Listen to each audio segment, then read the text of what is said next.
What's up everyone? I'm Woody and welcome to another video on Honest Game Reviews. If you've been gaming on PC for a while, there's a good chance you crossed the Might and Magic series at some point. I was never big into the RPG games myself, but the Heroes of Might and Magic games were some of my all-time favorites. I was hooked on the combination of world exploration and turn-based strategy, and I'd love nothing more than to see a follow-up to HOMM 5. So when Ubisoft announced a card game called Might and Magic Fates in early 2025, I'll be honest, I didn't react very well. I wrote an article at the time about how I thought the company was making a huge mistake.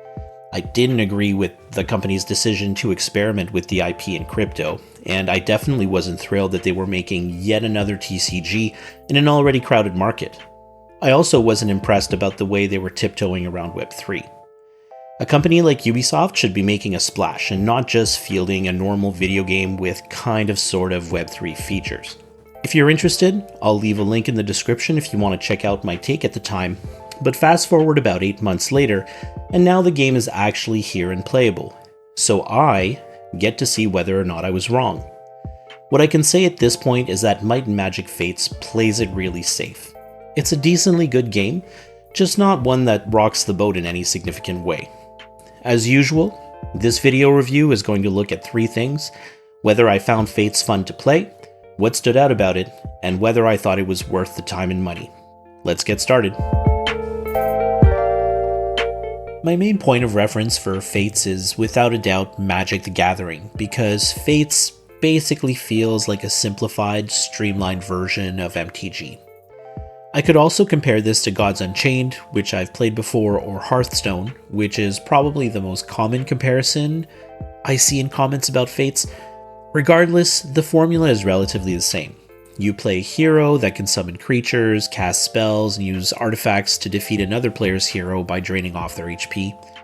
The main difference with Fates is that it eliminates the build-up completely. Each card generates a certain amount of gold each turn that you use to summon creatures and cast spells. There's no incremental crystal counter or putting down one land at a time to tap for mana. Every card in your hand is usable right away because you can cover the gold cost, and that puts you into the action from turn 1. The other big difference is that your hero gains levels as the fight goes on, which unlocks a new buff each time. They start out fairly tame, like giving adjacent units a bonus to attack, but they can get pretty terrifying by level 4, and that helps you end matches early. And you know what? I did enjoy that formula, because matches didn't drag on, especially when I already knew I was beat. It also meant cycling through more opponents, meaning better rewards, and an opportunity to see more deck builds. If you liked any of the games I mentioned at the start of this section, you'll feel right at home with the gameplay because it's exactly the same. First, you choose what cards you want to keep, then you place them on the board, and finally you and your opponent take turns beating each other up. The cards in Fates are grouped into 4 factions that tie back to the Heroes of Might and Magic lore. After playing them all, I found that they were all pretty balanced, and they definitely play very differently from one another. The game starts you off with 2 30-card starter decks that contain a mix of one faction's cards and neutral cards. The first is automatically a Haven deck, and the second one is up to you to choose. You unlock the other 2 faction decks by stacking 20 wins with either of your first 2 decks. The deck building in Fates is really fun because there are several hundred cards to choose from. The goal is to string combos of 3 to 4 cards you can deploy over 1 or 2 turns to damage your opponent. You can try attacking with buffed creatures, stacking offensive spells, overwhelming your opponents with sheer numbers. The game just does a really good job of giving you a lot of options to win. That said, my starter deck only took me so far. It felt good enough to compete early on, but by the time I got to silver, I was already starting to string together a lot of losses against gold-tiered players pulling epic and legendary cards I just had no answers for. Losing matches didn't drop me back down in the rankings or adjust the matchmaking in any way, so I felt like I didn't have any real way to improve my performance other than just grinding away at daily quests to earn more cards. I was also frustrated that I couldn't concede a match without losing progress towards those quests, So not only was I getting smoked 3 out of every 4 matches, but I was also forced to sit through them. That created a bit of an unbalanced experience for me where I was cruising through early rankings and then hit a wall at full speed. The reality check was that I would have to get serious about the game by either grinding out matches or spending money on cards if I was going to keep climbing the rankings. That's where the lack of any other game mode really hurts Fates, because there was no other option to help me get over this hump. The roadmap says the devs will eventually add check-in rewards and a battle pass, but until then, my only option would be to keep struggling in silver and gold until I find or buy the right cards.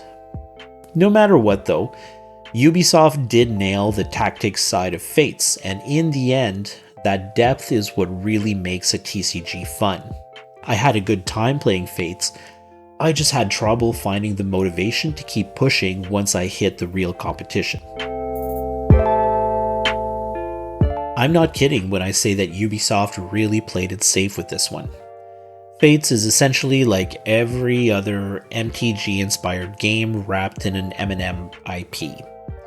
Sure, it incorporates some minor changes to the standard formula, but not nearly enough to stand out in a sea of other TCGs.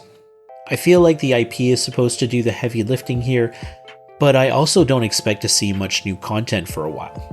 The game takes place in something Ubisoft called the Sea of Sorrow, which is basically an interdimensional space where elements from across the series converge. It sounds like they intend to recycle a lot of material from previous entries. In fact, most of the artwork in Fates comes from Duel of Champions, a previous Might and Magic card game that was released in 2012. On top of that, Duel of Champions included some positioning elements to it that mix things up a bit, so Fates is even a simplified version of its former self. The Web3 implementation is mostly absent, to the point where I'm not even sure if I can call it a Web3 game. It doesn't have a token, and the only NFTs so far are the founders' keys and the rewards that were distributed to their holders.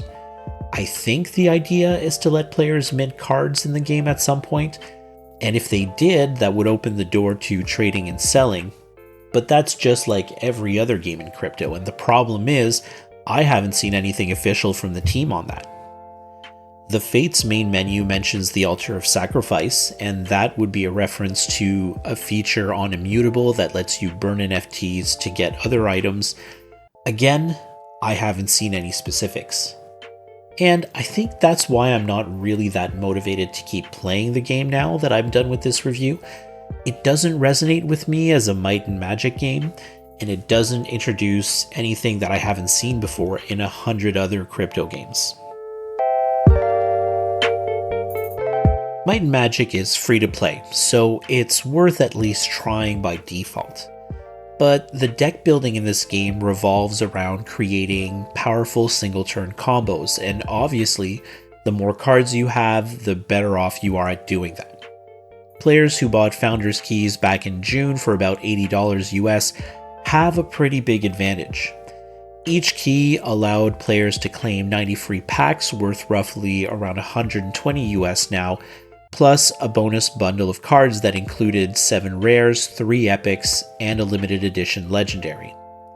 Founder key holders also get a permanent 20% discount on in-game store purchases, and when you put that all together, that's a significant head start over you if you just started playing the game for free today. A cheaper alternative for you might be to buy specific cards on Token Trove, the Immutable marketplace. Common and rare cards are still reasonably priced, and you can avoid the whole RNG issue of ripping open packs. It may seem like an NFT-induced pay-to-win scheme, but to me this is no different than when I used to head to the comic book store to sift through binders of Magic cards to tweak my decks. Nevertheless, it does mean spending money on the game to catch up to those early adopters who got a great deal on their starters. The real question for F2P players then is, how far can you get without the game turning into a full-time job? And based on my experience, Silver rank is when you need to decide if you're going to be serious about playing Fates or not. That's because You'll need to be playing at least 3 matches daily to get the 6 to 7 packs available from quests. You'll also have to grind even harder to get the 20 wins you need to keep getting free packs beyond that. It doesn't sound that bad on paper, but then you have to factor in the gacha element of opening packs. Regular packs only drop legendaries 1% of the time and epics 2% of the time. Even rares have a relatively low drop rate of roughly 5%. That means you might only see a legendary card every 3 or 4 weeks on average, and even then, it has to be the right card for your build. So while the game is technically free to play, I don't feel like it's one you can approach casually after the first 20 to 30 games. You're either okay staying at a low rank, spending the $20 to $40 to build a more competitive deck, or grinding as much as possible to keep up. Frankly, I found it really hard to justify any of those options when there are just so many choices out there that are roughly the same or better as Fates. In the end, Might and Magic Fates isn't the IP destroying disaster I predicted, but it also isn't a definitive success for Ubisoft. The game is decently fun to play if you like the creature format of TCG, but that's because it takes after a lot of previous games in the genre.